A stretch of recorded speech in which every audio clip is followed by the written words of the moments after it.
Terima kasih Tuhan, kami bersyukur untuk hari yang baru, hari yang penuh dengan keajaiban yang daripadamu. Kami boleh mengawalinya Tuhan bersama dengan Engkau. Lewat pujian penyembahan, biar itu semuanya Bapa menjadikan satu dupa yang berbau harum naik ke hadapan hadirat-Mu.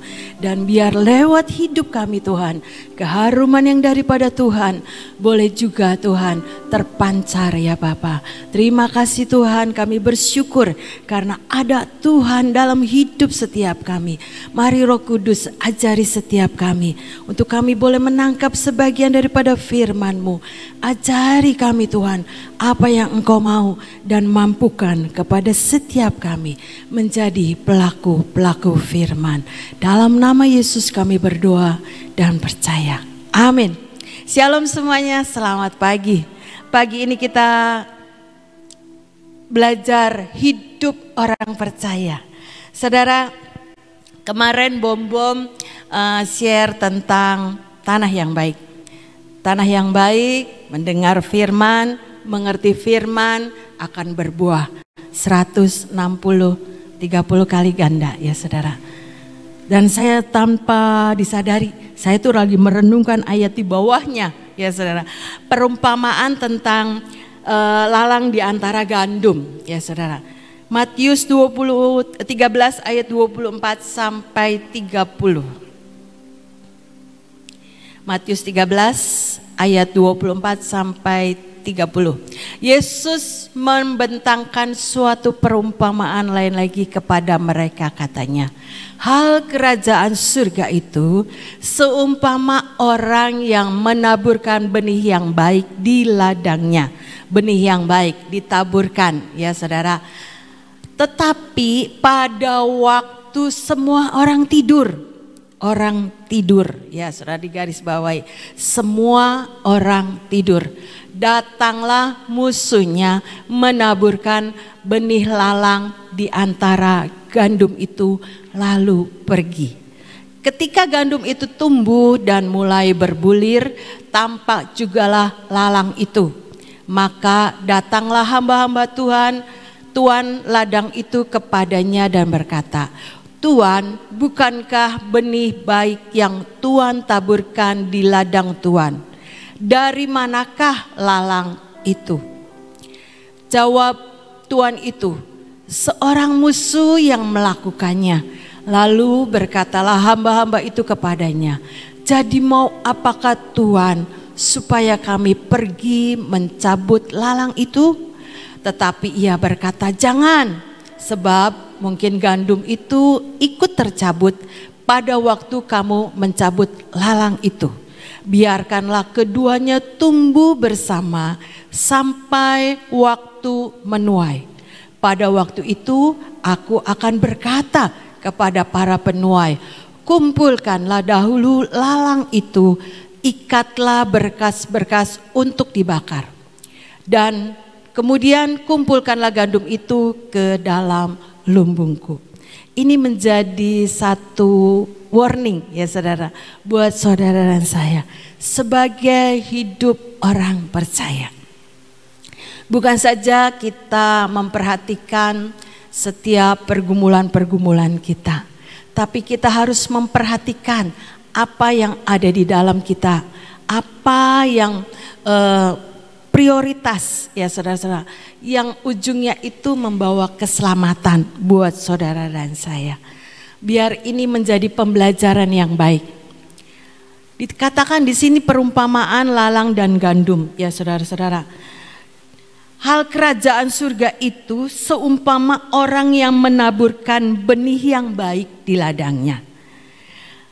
Tetapi pada waktu semua orang tidur, datanglah musuhnya menaburkan benih lalang di antara gandum itu lalu pergi. Jadi ada pada waktu kita tidur. Kalau tidur itu tentunya kita tidak berjaga-jaga ya saudara. Orang tidur kadang-kadang dibangunin aja susah ya saudara. Ayo bangun cepetan sekolah udah telat. Tetap saja susah ya saudara-saudara kalau anak sekolah tuh. Sampai lama baru dibangunin. Itu orang tidur. karena enak ya saudara. Semua orang itu pasti menikmati tidur itu enak, kecuali orang yang gak bisa tidur. Kasihan ya saudara-saudara. Kalau orang tidur itu tidak berjaga-jaga, nggak tahu mau terjadi apa, nggak peduli sepertinya ya saudara-saudara. Seperti perumpamaan di Matius 25. Ketika 5 gadis bodoh dan gadis yang bijaksana itu menunggu mempelai datang. Matius 25 ayat 5 bisa ditampilkan. Gadis-gadis ini pun ngantuk, tertidur juga ya saudara-saudara ketika menunggu mempelai datang. Matius 25 ayat 5. Tetapi karena mempelai itu lama tidak datang-datang juga, mengantuklah mereka semua lalu tertidur ya saudara. Jadi kita, saudara dan saya, untuk tetap berjaga dan berdoa. Karena tidak tahu ya saudara-saudara, ketika tidur itu nggak tahu apa yang terjadi. Dikatakan pada waktu semua orang tidur, datanglah musuhnya menaburkan benih lalang di antara gandum itu lalu pergi. Jadi yang menaburkan lalang itu si jahat. Ya saudara, nanti ada keterangannya di Matius selanjutnya. Ketika gandum itu tumbuh dan mulai berbulir, nampak jugalah lalang itu. Jadi dua-duanya tumbuh, lalangnya tumbuh, gandumnya juga tumbuh.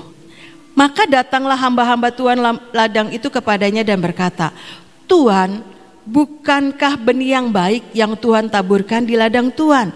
Dari manakah lalang itu? Jawab Tuhan itu, seorang musuh yang melakukannya. Jadi ini yang ditaburkan musuh itu lalang ya saudara-saudara. Lalu berkatalah hamba-hamba itu kepadanya, maukah Tuhan supaya kami pergi mencabut lalang itu? Tetapi Tuhan itu berkata, jangan, sebab mungkin gandum itu nanti ikut tercabut pada waktu kamu mencabut lalang itu. Biarkanlah keduanya tumbuh bersama sampai waktu menuai. Pada waktu menuai, aku akan berkata kepada para penuai, kumpulkanlah dahulu lalang itu dan ikatlah berkas-berkas untuk dibakar. Kemudian kumpulkanlah gandum itu ke dalam lumbungku. Ya saudara, yang jadi lalang nanti akan diikat berkas-berkasnya dan dibakar ya saudara. Coba ditampilkan gambarnya. Nah ini, ladang itu dunia ya saudara. Kalau nanti kita baca Matius selanjutnya ayat 36 sampai 43. Baca dulu aja yuk supaya kita belajar bersama. Matius 13 ayat yang selanjutnya 36. Maka Yesus pun meninggalkan orang banyak itu lalu pulang, murid-muridnya datang dan berkata, jelaskanlah kepada kami perumpamaan tentang lalang di ladang itu. Lalu Tuhan Yesus menjawab katanya, orang yang menaburkan benih baik ialah anak manusia. Firman Tuhan ya saudara. Ladang ialah dunia. Benih yang baik itu anak-anak kerajaan. Dan lalang anak-anak si jahat. Musuh yang menaburkan benih lalang ialah iblis. Ya, pada waktu tidur itu iblis menaburkan benih lalang. Waktu menuai ialah akhir zaman. Dan para penuai itu malaikat. Maka seperti lalang itu dikumpulkan dan dibakar dalam api, demikian juga pada akhir zaman. Anak manusia akan menyuruh malaikat-malaikatnya dan mereka akan mengumpulkan segala sesuatu yang menyesatkan dan semua orang yang melakukan kejahatan dari dalam kerajaannya. Semuanya akan dicampakkan ke dalam dapur api. Di sanalah akan terdapat ratapan dan kertakan gigi. Pada waktu itulah orang-orang benar akan bercahaya seperti matahari dalam kerajaan Bapa mereka. Siapa bertelinga, hendaklah ia mendengar. Saudara dan saya, hendaklah mendengar tentang perumpamaan lalang dan gandum ini. Coba ditayangkan gambarnya. Nah ini, ladang itu dunia. Saudara dan saya hidup di dunia, masih di dunia. Ada benih yang baik, yaitu firman Tuhan. Tapi ada juga benih yang dari iblis, benih lalang. Ya saudara-saudara, dikatakan kalau benih yang baik, firman Tuhan, saudara dan saya ini akan menjadi anak kerajaan. Tetapi ketika benih lalang itu menyatu dalam hidup saudara dan saya, kan kata tadi tuannya jangan dicabut, nanti akan tercabut benih yang baiknya, benih gandumnya. Tapi biasanya kalau satu tanaman ada dua ya saudara-saudara, tumbuh bersama dalam satu tempat, lama-lama itu akarnya akan tercampur, nyangkut satu dengan yang lain. Jadi tuannya itu bilang jangan dicabut, nanti tunggu waktu menuai. Jadi ini harus diwaspadai ya saudara. Saudara dan saya, ini sudah akhir zaman. Kita harus waspada. Benih yang baik dan benih lalang itu juga seringkali ada dalam hidup saudara dan saya. Karena si iblis juga tidak mau tinggal diam. Untuk kita ini terus digocoh ya saudara-saudara. Memasukkan segala sesuatu yang bukan dari Tuhan. Sehingga iblis itu membuat kita juga bisa menjadi anak-anak si jahat. Benih yang baik, benih lalang campur jadi satu. Ada dalam hidup saudara dan saya. Tapi ya saudara-saudara, ketika saudara dan saya ini punya firman Tuhan, maka benih yang baik itu akan terus bertumbuh. Seperti firman Tuhan kemarin, ada tanah yang baik dalam hidup saudara dan saya. Ketika mendengar dan mengerti firman Tuhan, benih itu akan berlipat kali ganda. Mendengar, mengerti firman Tuhan, 100 kali ganda, 60, 30 kali ganda. Jadi biarlah kita tetap terus memupuk benih yang baik sampai pada waktu menuai di akhir zaman. Karena akan ada pemisahan. Ada lalang, ada gandum ya saudara. Yang sebelah sini itu dari iblis itu lalang. Tapi dari anak manusia itu benih yang baik itu gandum. Kalau selanjutnya ada ceritanya dibakar ya saudara-saudara. Lalang itu akan dibakar, ada ratapan dan kertakan gigi. Tetapi kalau kita menjadi anak-anak Tuhan yang terus punya keintiman dengan Tuhan, firman Tuhan yang menjadi prioritas saudara dan saya. Sekalipun ya saudara-saudara ada lalang yang mencoba untuk menjatuhkan hidup saudara dan saya, tetapi percayalah ujungnya kita akan mengalami kemenangan. Gandum itu Alkitab nulis akan dikumpulkan masuk dalam lumbung Tuhan. Dan orang benar bercahaya seperti matahari dalam kerajaan Bapa di surga. Saudara dan saya pilih jadi orang benar. Sehingga saudara dan saya ini tetap terus memiliki hubungan dengan Tuhan. Matius 26 ayat ke-41. Oleh sebab itu jangan kita tidur rohani, tapi kita terus berjaga-jaga dan berdoa supaya kamu jangan jatuh ke dalam pencobaan. Roh memang penurut tetapi daging lemah. Ketika saudara dan saya punya hubungan keintiman dengan Tuhan, maka berjaga-jaga dan berdoa itu akan ada dalam hidup saudara dan saya. Sebab itu jangan kita menjadi jemaat-jemaat yang tertidur ya saudara. Tetap terus punya gelora cinta untuk kita mengejar apa yang ilahi. Kemarin KKR di Semarang, tenda lawatan ya saudara. Bagaimana orang itu dipacu, didorong, dimotivasi dengan setiap hamba-hamba Tuhan untuk tetap terus, khususnya ketika firman yang disampaikan oleh Ibu Nani, tenda keintiman, untuk membawa saudara dan saya punya terus keintiman dengan Tuhan, bergaul dengan firman Tuhan setiap waktu ya saudara, sehingga kita ini orang yang berjaga-jaga dan berdoa. Oh kalau gitu nggak bisa kerja ya saudara-saudara. bagian kita kerja. Tapi kalau lagi banyak waktu nganggur gitu, daripada nonton sinetron, baca-baca medsos yang membuat kita takut, ada cerita gempa, ada cerita macam-macam, jadi takut.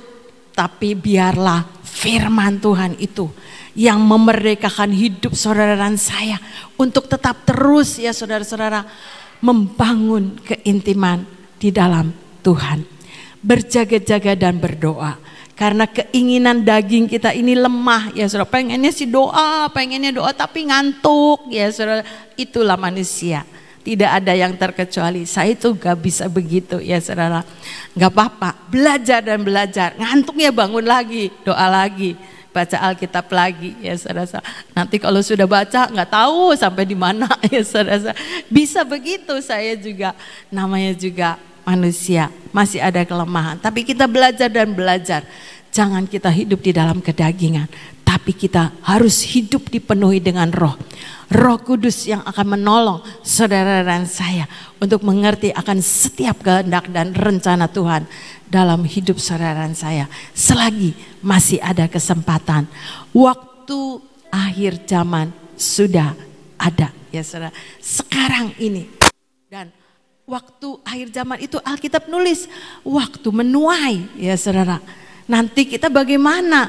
Mau milih mana? Mau milih masuk kerajaan surga, menjadi gandum yang dikumpulkan di dalam lumbung Tuhan, apa kita mau jadi lalang? Tentunya setiap kita, aku mau jadi gandum. Yuk sama-sama bertumbuh di dalam kebenaran firman. Cerita ini ya saudara-saudara membangkitkan dan mendorong saya terus untuk satu kali ini ada waktunya, waktu Tuhan menuai saudara dan saya. Jadi kita ini harus tetap punya keintiman dengan Tuhan. Sehingga kita ini mengerti sedang musim apa ya saudara-saudara. Jangan kita terlena dengan segala kesibukan, segala pergumulan, segala kebutuhan kita. Tapi terlebih kita harus mempersiapkan diri. Bagaimana ketika waktu menuai itu terjadi ya saudara. Kejadian 1 ayat 9 ini Nuh ya saudara. Kejadian 6 ayat 9. Cerita Nuh. Nuh itu dikatakan orang yang benar dan tidak bercela di antara orang-orang sezamannya. Dan Nuh itu hidup bergaul dengan Allah. Kita tahu ceritanya ya saudara-saudara. Bagaimana sekali lagi dikatakan inilah riwayat Nuh. Nuh adalah seorang yang benar dan tidak bercela di antara orang-orang sezamannya. Ada perbedaan dalam kehidupan Nuh dengan orang-orang sezamannya. Biar ini juga ketika hidup ada di dunia, kita ini menjadi orang-orang yang berbeda. Kita mau dibedakan oleh Tuhan, kita mau mendapat Goshen ya saudara, perbedaan yang Tuhan lakukan. Tapi biarlah kita juga menyadari kita juga harus menjadi orang-orang yang berbeda karena kita adalah orang yang hidup benar di hadapan Tuhan. Bukan karena kita, tapi Yesus yang sudah membenarkan hidup saudara dan saya. Dan tidak bercela di antara orang-orang sezamannya. Apakah kita tidak bisa berbuat dosa? Bisa ya saudara-saudara. Tapi ketika hidup saudara dan saya ini menyadari, oh iya ini gak boleh, ini jangan, ini dosa, ini harus bertobat, ini harus diperbaiki. Artinya kita mau berubah ya saudara-saudara. Menuju kesempurnaan di dalam Tuhan. Sehingga lewat kebenaran firman ini kita diajarin ya saudara-saudara. Diajarin bagaimana kita ini hidup benar dan tidak bercela di antara orang-orang yang ada di zaman ini ya saudara. Ini cerita Nuh bagus sekali. Nuh itu hidup bergaul dengan Allah. Jadi ada keintiman Nuh dengan Tuhan. Sehingga pada waktu Nuh memberikan mandat untuk membuat bahtera, Nuh itu tidak terkecoh dengan apapun yang orang-orang sekitarnya mungkin mencemooh, mungkin banyak hal yang dia harus hadapi ya saudara. Tetapi ujungnya kita tahu Nuh dan keluarganya Kejadian 7 ayat 23 diselamatkan oleh Tuhan. Kejadian 7 ayat 23. Biar ini jadi pembelajaran. Demikianlah dihapuskan Allah segala yang ada, segala yang di muka bumi pada waktu itu, baik manusia maupun hewan dan binatang melata dan burung-burung di udara, sehingga semuanya itu dihapuskan dari atas bumi. Hanya Nuh yang tinggal hidup dan semua yang bersama-sama dengan dia dalam bahtera itu, Nuh dan keluarganya dan semua binatang yang ada di dalam kehendak dan rencana Tuhan menjadi diselamatkan oleh Allah. Ya saudara, itulah cerita dalam firman Tuhan. Biar ini menjadi pembelajaran, merenungkan ya saudara-saudara, perumpamaan lalang dan gandum ini. Kita ini ada di posisi yang mana ya saudara-saudara. Karena lalang dan gandum itu tumbuh bersama, tapi nanti waktu menuai itu akan terjadi pemisahan. Biarlah kita prepare ya saudara-saudara. Mawas diri, kita siap-siap. Waktunya itu akan datang. Masa menuai itu akan datang. Jadi saudara dan saya, biarlah itu menjadi perenungan untuk saudara dan saya ini. Kita ini harus mempersiapkan diri, berjaga-jaga dan berdoa selalu. Sehingga ketika waktu menuai itu tiba, kita menjadi orang-orang yang dipisahkan. Tidak menjadi termasuk lalang, tapi kita masuk ke dalam lumbungnya Tuhan. Dan Alkitab ngomong akan menjadi orang benar yang bersinar seperti matahari. Ya saudara-saudara, demikianlah juga saudara dan saya. Ayo, selagi waktu ada, kita belajar, kita latihan bagaimana menjadi orang benar. Ya saudara-saudara, menjadi orang yang benar itu Alkitab nulis. Ada yang salah satu ngomong, orang benar itu hidup karena imannya. Ya saudara-saudara, mungkin saat-saat ini banyak pergumulan, banyak masalah, banyak problema yang harus dihadapi. Ada kesulitan ekonomi, ada sakit, mungkin banyak hal ya saudara-saudara. Biarlah itu kita tetap berpegang pada firman.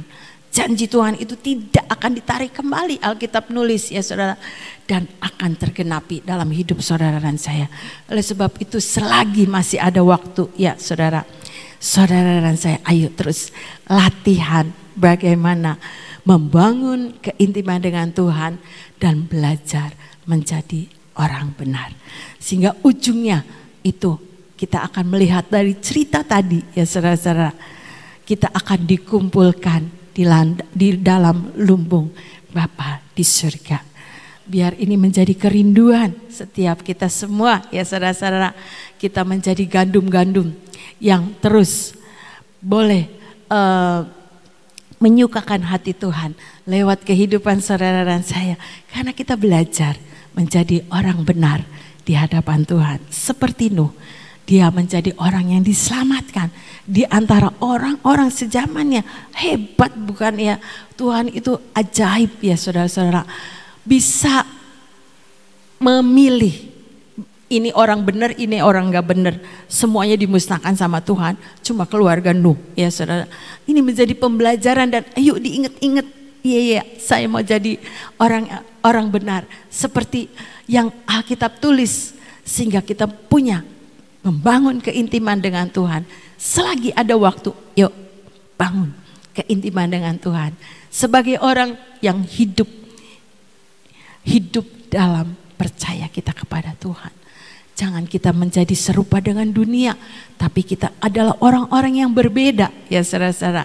Bukan cuma kita mau menjadi dapat berkat yang beda, tapi hidup saudara dan saya juga menjadi orang-orang yang berbeda. Orang boleh melihat, iya ini orang gak sama yang lain. Karena apa? Karena ada terang Tuhan, ada kuasa Tuhan, otoritas Tuhan, wibawa ilahi terpancar dalam hidupnya. Sehingga orang boleh melihat tanpa kita ngomong. Ya saudara-saudara, itu orang akan melihat perbedaan. Yuk sama-sama belajar untuk kita menjadi gandum-gandum yang akan bakal dikumpulkan di dalam lumbungnya Tuhan pada waktu Tuhan menuai. Amin, amin. Tuhan Yesus memberkati. Ya, cerita tentang lalang dan gandum. Serupa tapi tidak sama. Ya. Gandum dan lalang itu kalau pertama kali tumbuh serupa, mirip banget. Daunnya mirip, ya. Batangnya mirip. Orang tidak akan bisa membedakan antara lalang dan gandum saat lalang dan gandum itu mulai bertumbuh. Dua-duanya punya daun yang sama, mirip, ya, serupa, tapi tidak sama. Bagaimana kita bisa membedakan kalau ini lalang dan gandum? Waktu kecil tidak bisa dibedakan. Waktu tumbuhnya mulai tumbuh tidak bisa dibedakan. Tapi satu hal yang bisa membedakan saat mereka tumbuh menjadi besar. Sebab apa? Sebab kalau gandum itu berbuah, kalau lalang tidak ada buahnya. Jadi saat itu baru tahu, oh ini lalang, ini gandum. Dilihat dari buahnya, ya.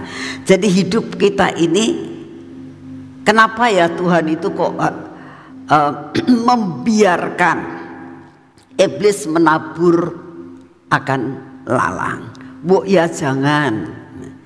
Ya disebabkan karena waktu di Taman Eden itu sudah ditabur dan ada pilihan daripada Hawa untuk memilih lalang daripada gandum.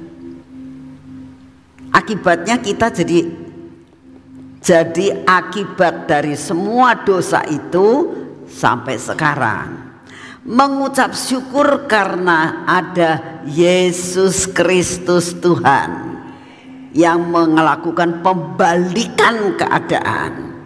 Ada suatu Roh Kudus yang memberi penolong. Saat zamannya Adam Hawa belum ada Roh Kudus. Nah, tapi sekarang itu luar biasa banget. Karena ada roh penolong. Sehingga sebenarnya kita sudah tahu, oh ini benar, ini tidak. Itu karena Roh Kudus yang memimpin saudara dan saya untuk mengatasi akan segala sesuatu. Setiap kali saya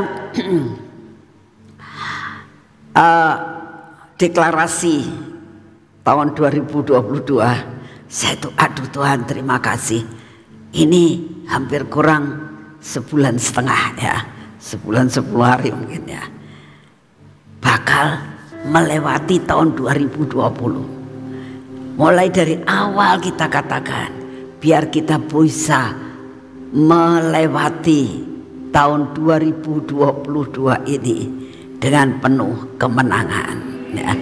Siapa yang menolong adalah Roh Kudus.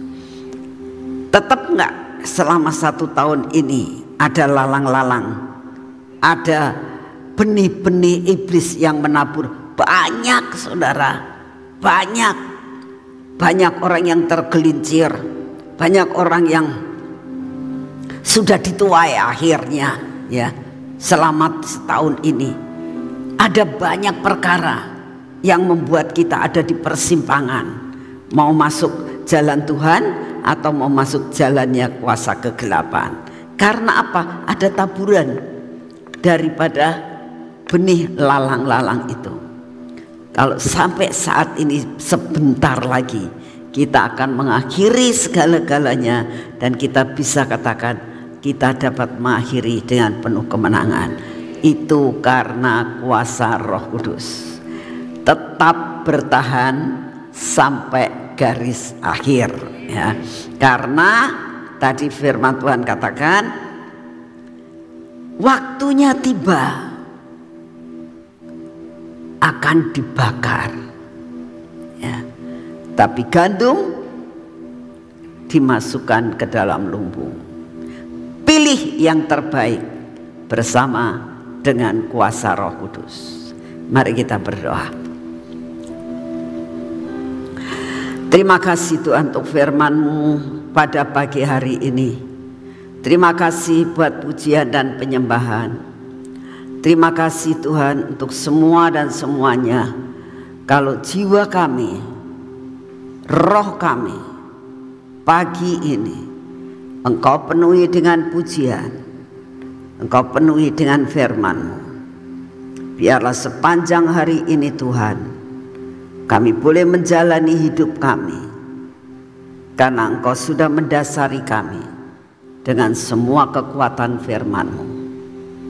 Bapa yang di surga, kami tetap berdoa saat ini untuk bangsa dan negara kami Tuhan. Kami percaya semua ada di dalam kendali yang daripada-Mu. Kami percaya Tuhan bahwa penanganan yang cekatan dan luar biasa sedang ditangani oleh pemerintah untuk musibah-musibah yang terjadi untuk di daerah Cianjur dan sekitarnya. Kami percaya Tuhan, Engkau memberi kekuatan buat keluarga-keluarga yang kehilangan anggota keluarganya karena kena musibah. Engkau berikan kemampuan dan kekuatan untuk mereka boleh tetap bersyukur sekalipun mengalami banyak masalah dan kehilangan. Kami berdoa Tuhan, semua yang terjadi akan membawa kebaikan di kemudian hari. Mereka akan dibangunkan tempat-tempat yang lebih baik Tuhan. Dan kami mengucap syukur pemerintah kami mau menolong dan membantunya. Terima kasih Bapak untuk semua dan semuanya ini. Kami tetap berdoa untuk keadaan cuaca saat ini Tuhan. Engkau yang akan mengendalikan keadaan cuaca di negara kami ini. Dan biarlah Engkau saat ini Tuhan memberikan hikmat, marifat dan kebijaksanaan buat Bapak Presiden kami dan semua staf untuk dapat menangani dan menanggulangi segala sesuatu yang Kau izinkan terjadi. Bapak, kami berdoa biarlah mengenai masalah pemilu ini Tuhan, Engkaulah yang memegang kendali. Jangan sampai terjadi gejolak-gejolak yang tidak baik. Terima kasih untuk kasih setia-Mu. Dan pagi ini kami mau menerima daya tahan tubuh yang baru ya Tuhan. Berikan kepada kami daya tahan tubuh yang baru, supaya memberi kekuatan buat tubuh kami mengatasi segala sesuatu, virus maupun bakteri yang ingin menghancurkan tubuh kami. Di dalam nama Tuhan Yesus akan ditolak, diusir oleh daya tahan tubuh yang Engkau berikan buat kami. Terima kasih untuk semuanya. Dalam nama Tuhan Yesus, mari kita masuk dalam pengurapan.